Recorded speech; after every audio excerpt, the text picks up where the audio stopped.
I think that everybody knows that inflation has come. It is here. The questions to why or what are the reasons, I think is highly debated. It is either the quantitative easing and the money that we have dumped in during the pandemic to try not to allow the economy to go into a deep recession or potentially a depression. Obviously, COVID, the pandemic, disrupted supply chains, but I think Nathaniel says it best. And inflation's like gravity. It essentially, if inflation starts to go up, interest rates go up, you're going to see asset prices start to re-rate. So as inflation goes and interest rates go up, asset prices may come down, which that means for the stock price, that means for home prices. Theoretically, that's kind of how the market economy works. So we'll see kind of what comes to fruition. Welcome to Critical Thinking Required, hosted by LBW. This podcast is intended for free thinkers, entrepreneurs, and knowledge seekers. Join us as we discuss relevant financial topics, explore with guests their financial journeys, and engage with experts in industries such as space, media and entertainment, real estate, and many more. Buckle up and enjoy the ride. Welcome to Critical Thinking Required. You're with your hosts, myself, Tim Bickmore, and my two colleagues, Dan Weiss and Nathaniel Leach. And today we are going to do our Q1 of 2022 update. We got a few things on the board. Dan's going to be leading the ship today, talking about the different points that we want to hit. Going to give some updates to our listeners, clients, prospects, whoever wants to listen. Before we go there, obviously the one comment that I always make is, if you like our content, please subscribe, share, and like our stuff. We'd really appreciate it. It helps us out. We're all over the place. So please subscribe, like, and share. Dan, our Q1 2022 updates. Can you please take us away? There's always something. Yes. Let's start out with a change that showed up in the beginning of 2020, and it's back.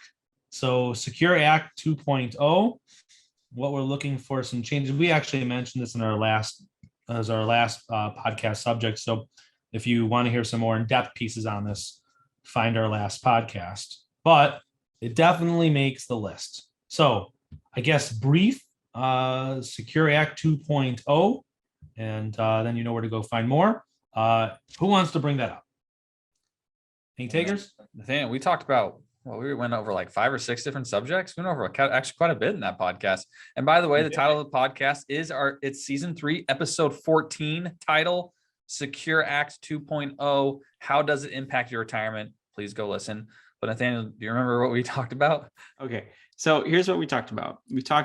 First of all, this is not yet law. This is a piece of legislation that is being batted back and forth between the Senate and the House of Representatives before it will be sent, if it will be sent, for signature to the president.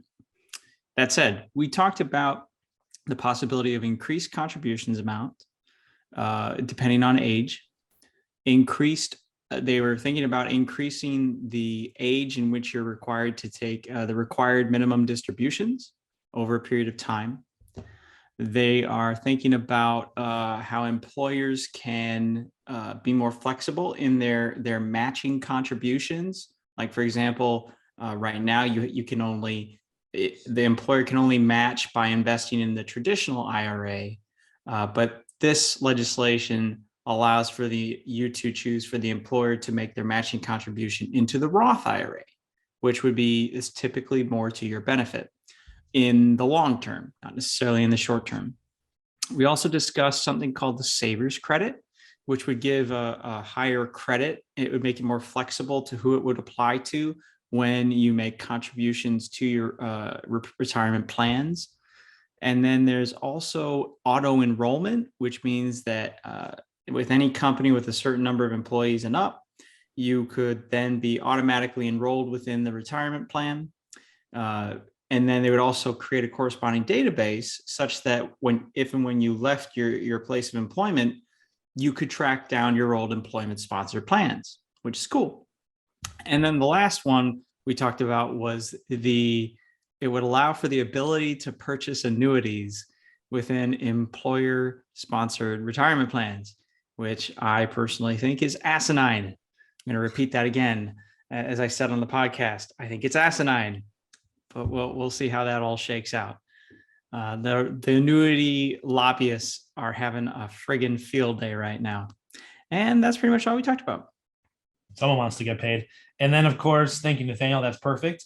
Probably the most talked about subject we've had over the last quarter and before that even too, which would revolve around Fed policy, rising inflation, which of course means rising rates when it comes to mortgage rates. We haven't quite seen it quite yet on rising on saving vehicles, but that's likely around the corner.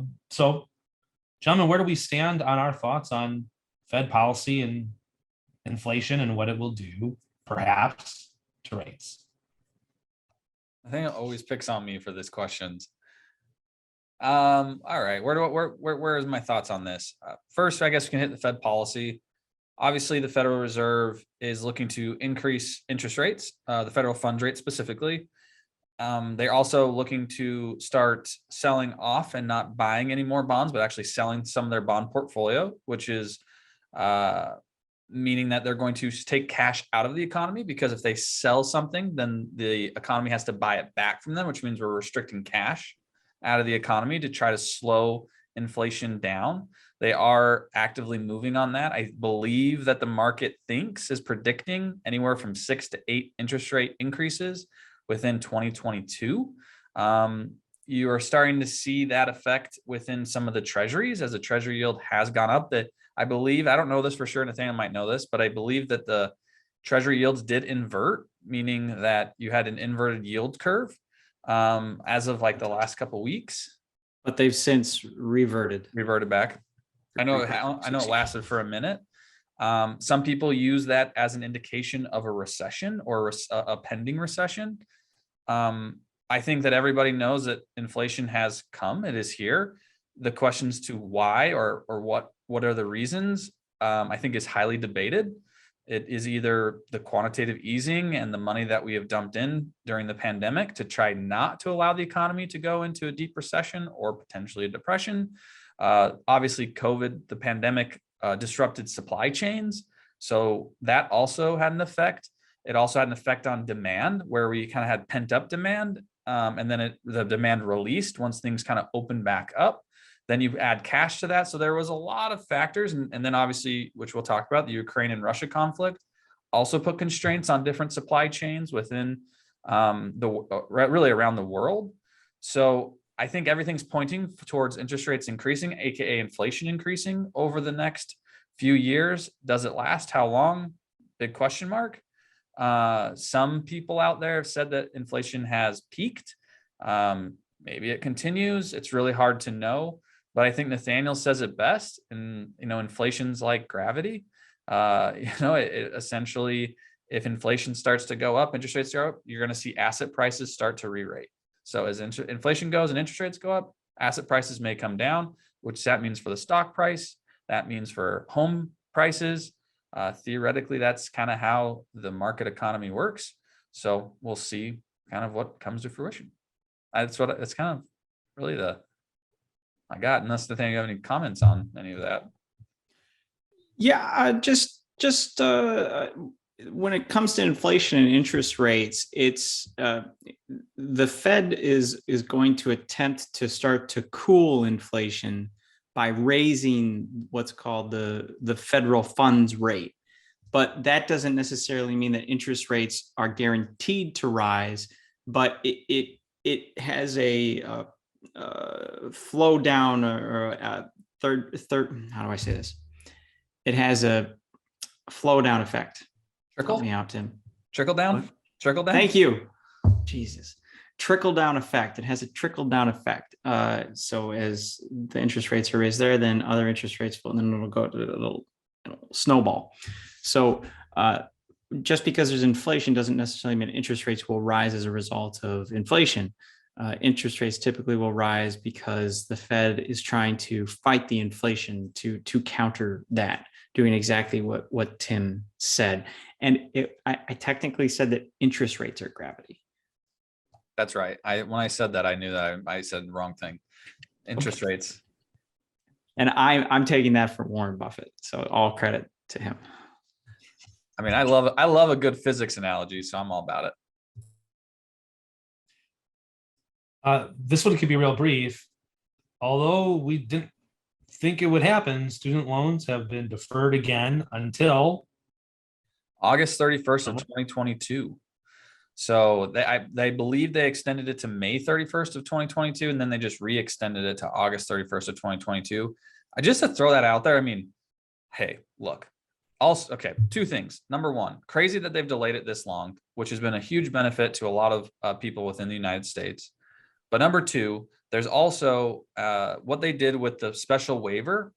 Starting, they opened this up in October. It was like around October of 2021, which allowed people to go back and, I don't want to say rewrite, but essentially reapply for public service loan forgiveness. And this was kind of part of the pandemic COVID bill type of an act to allow for a waiver, because in my opinion, the government had a huge miss for many years on specifically the public service loan forgiveness program. Very difficult to do, poor communication. A lot of people didn't know what they were doing, weren't able to get that forgiveness. But what they've done with the waiver, crazy. They've actually kind of righted it wrong, in my opinion, and have really allowed people to take part within the public service loan forgiveness program. So if you have worked for a government entity, a state entity, a non-profit organization, or something that qualifies, please go look at this. You really, really should. You have up until October of 2022 to submit this one-time waiver, and you need to just go through and get it done. You have to make sure you consolidate some loans and do some different things.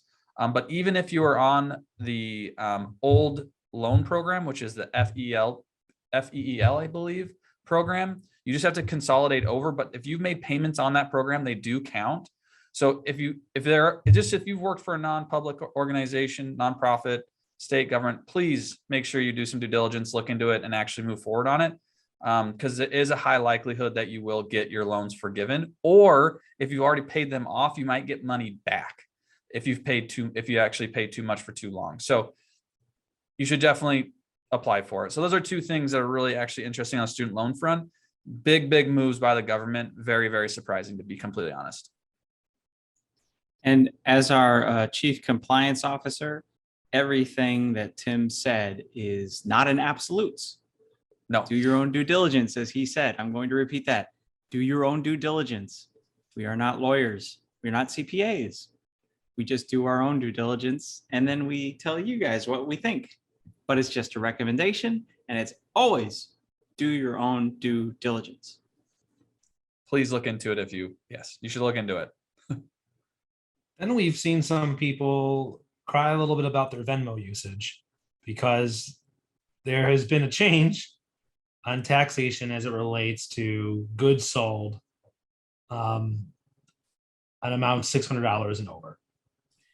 So, all right. So what this is stating is that the IRS, and this is a quote from an article I read, the IRS is coming after anyone who receives over $600 in payments for goods or services processed by a third-party payment app like PayPal or Venmo. But this list also includes companies like eBay, Square, any kind of third-party application, marketplace vendor type situation, processor is going to be sending, starting for the tax year 2022, they're going to start sending out 1099s for any number of transactions that aggregate to $600.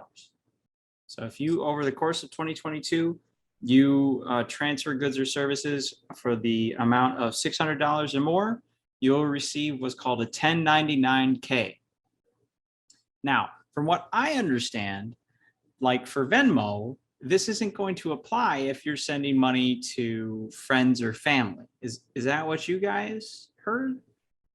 My understanding too is exact that. I actually don't have a problem with it, because if you are transacting goods and services, you should be taxed on it, right? You're providing a service. The way that I look at it is, for example, let's say Nathaniel and I go to dinner, and Nathaniel pays for dinner because he wants his credit card points. I'm like, Nathaniel, you know what? I'm not going to fight you on it. Go ahead and get your credit card points. I'll pay you back. So essentially, Nathaniel's paid the vendor on my behalf, and I'm then paying Nathaniel for paying for me, which is really not me paying for any goods or services. It's just transferring money that was already paid to the merchant, essentially. What Nathaniel's talking about is if I were to go get a haircut from Nathaniel at his house, and I was like, hey, Nathaniel, you did a great job. I'm going to give you $50. Technically speaking, if I do that multiple times, then Nathaniel may get a 1099 because he's cutting my hair and he's providing a service that I'm paying for. So that's how I kind of look at the delineation. And it would have to be categorized as a business transaction because Venmo and PayPal, services like that, are very clear about how those kinds of transactions are categorized, right? Like Correct. when I use Venmo, okay. Yeah, and I believe that at least from the article I read, there is an ability to categorize it as a business transaction or not. But Venmo, I believe on your behalf, will actually try to figure that out. So it just might be smart to kind of go through and look at your own or categorize your own. But it's anything, or if another good example is I sold Dan a couch, then technically I'm selling a good. And so that would also count as one of these transactions. But if Dan bought a birthday present for Nathaniel and I owe Dan money for his birthday present, then it's just a transfer of money, which is fine. You still have to watch out for gifting rules though. You have to pay attention to that. But overall, if you're going to give money to somebody just to give it to them, $15,000 per person per year for a single individual. You both know I have no comments on this because I have no idea how to use Venmo. So then, of course, this brings us to the last of our topics tonight, which will be of no surprise to anybody, and that would be the Ukraine-Russian conflict. Takers? Okay. So we talked about this ever so briefly. Well, not so ever so briefly. We talked about it a lot with John Crawford, which is a podcast that we released on March 4th of this year. And within that discussion, we focused mostly on oil-based products or on liquid natural gas as well, because that's a part of what John Crawford's business is. But we also touched on a few other items that were affected and have continued to be affected by this war, which is so in addition to oil-based, some petroleum-based products, oil, liquid natural gas, LNG, but also Russia and Ukraine are large suppliers of grains, so wheat, for example, and then as a result of the byproducts of that industry, fertilizer. So this is having and will likely continue to have an impact in a number of what we call emerging market countries is how I would categorize them. In addition, they're also Russia is also I believe they're a large nickel producer as well. So that's in certain other metals. So that is also affecting the markets and supply chains throughout the world. And it has caused a number of countries to rethink renewable energy. They're focused on that. It's quickened the timetable on that and trying to cease their reliance upon Russian oil-based, petroleum-based products, as well as having an influence on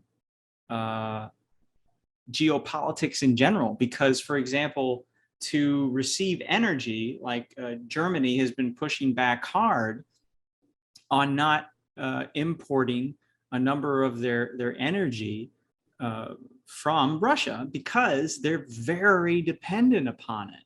So the world, who's the nations that are pushing back against Russia, are they're working very hard to try and come up with solutions such that Germany can cease being so reliant upon Russian energy. Now, I would argue that the Germans really shot themselves in the foot on this one, because up until the Fukushima disaster in 2011, I want to say, they had a number of nuclear power plants. But as a result of the Fukushima disaster, they decided to put themselves on a path to shutting down their nuclear power plants, which it's really coming back to bite them in the ass. Now, I don't know if nuclear power is the way forward. I'm not saying that I'm a nuclear power nut or anything like that, but I am certainly interested in renewable energy for our future. But I think that nations today are moving around like chickens with their heads cut off. And this is what always happens, is that when something has to happen, they're always caught flat-footed. And then they start throwing a huge pile of money in it, more money than if they had taken the forethought previously and began to invest in these kinds of solutions earlier. And now they're spending more money because of their lack of foresight. I don't really have a ton to add on that one, to be honest. I think it's disrupting, like Nathaniel said, the supply chains, which obviously can cause inflation and probably is causing inflation or is an impact towards it. And depending on obviously which supply chains it's affecting. I believe nickel I do believe Russia does have one of the largest nickel mines in the world. And nickel's in a lot of our wearable tech, I believe. Nickel is really involved when it comes to technology and tech products. So that's a big deal. And obviously, I guess my own last comment is it's not fun to watch war, regardless of where it is in the world. And this scenario is not great to watch, both for you people from Ukraine and from the people of Russia. People of Russia are also being impacted by this, by economic sanctions, and it's just really, really tough to see and watch. And hopefully it can get resolved in a peaceful manner at some point. But that's really the only other comments I have on it. I'll sprinkle on that uncertainty and fear, or fear caused by uncertainty, or uncertainty caused by fear, is never a friend to the stability of all sorts of markets. And we're definitely seeing that from all sorts of different perspectives. A situation like this just creates significant amount more of volatility. Okay, well, on that note, we'll head into some closing remarks. And Tim, would you mind kicking us off? Yeah. I think this Q1 update it kind of I feel like I say this all the time in our Q1 updates, but it reminds me of the chart of the S&P 500, where you look at it and people plot on big events throughout the history of the United States. And sometimes there's world things that are also involved. Like obviously the pandemic would be one, or the financial crisis, or the tech bubble of 2000. And you can look at it and you can just see that if you spread it back out from the history of the S&P, it just does this over time. But there's a lot of fluctuations that happen. And so I think we're in the moment of those fluctuations. And to be honest, it's really hard. It's really hard to ignore the noise. I mean, the Ukraine-Russian conflict is real. Inflation seems to be coming and it doesn't seem to be slowing down. That's very real. You have a lot of, I think Nathaniel mentioned, a lot of countries that are trying to speed up different things. I think the pandemic has sped us up 10 years in a lot of different ways, both medically, both as a society. I think the Ukraine-Russian conflict may be speeding up the energy question with countries. I think it's also creating some more independence or creating more isolation within countries. How do we become independent on ourselves, which is a big shift. There's a lot of transition and volatility. And as Dan just mentioned very, very well, uncertainty creates volatility. So you have to be willing to kind of ride that train. But you also have to think, like Nathaniel always says, over the long run. And if you look at over the long run, I do think that the world and the United States will continue to prosper over time. But this may just be a little bit of a rocky time that we're witnessing today. So it's just have to be patient and understand your situation and understand that how you were set up to be able to withstand some of this uncertainty and volatility. So with what we discussed today, a lot going on out there. Some of it hasn't happened yet, like the Secure Act 2.0 may not happen in its current form. It's an open question about how the Federal Reserve handles the current increase in inflation, excuse me. and how they respond with the usage of interest rates, as well as ceasing quantitative easing. That should be interesting to watch. Increasing consumer demand, supply chains, cost inflation, student loan deferments. That's great, but what will be the after effects? What will be the trickle down effects of that policy?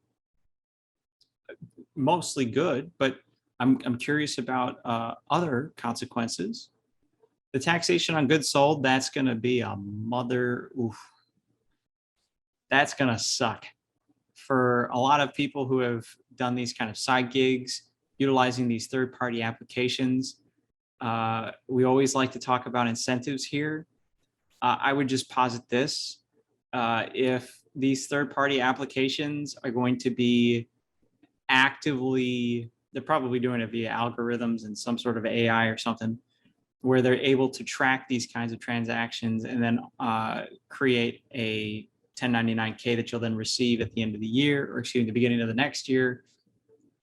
People are going to find a way around that. It just goes without saying. I'm not going to tell you how to do that. You can use your own brain.